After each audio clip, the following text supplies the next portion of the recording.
ওমানে বাসা ও বাণিজ্যিক প্রতিষ্ঠানে ভাড়া সংক্রান্ত বিরোধ মেটাতে নতুন নিয়ম চালু করেছে দেশটির স্বরাষ্ট্র মন্ত্রণালয়। সোমবার 15 ডিসেম্বর থেকে কার্যকর হওয়া এই নিয়মে ইলেকট্রনিক বিচার ব্যবস্থা বা ডিজিটাল পদ্ধতির প্রবর্তন করা হয়েছে, যা দেশটিতে বসবাসরত প্রবাসীদের জন্য বড় স্বস্তি নিয়ে এসেছে। ডিজিটাল ডিসিশনস ১১৫/২০২৫ অনুযায়ী এখন থেকে বাড়িওয়ালা ও ভাড়াটের মধ্যকার যেকোনো আইনি বিরোধ অনলাইনে নিষ্পত্তি করা যাবে। বিরোধ নিষ্পত্তির জন্য ভুক্তভোগীদের আর আদালতে বা সরাসরি দফতরে দৌড়াতে হবে না।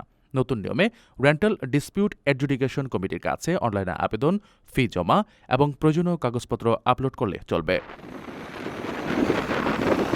মামলার শুনানি তারিখ ও নোটিশ উভয় পক্ষকে মোবাইলে বা ইমেইলে জানিয়ে দেওয়া হবে।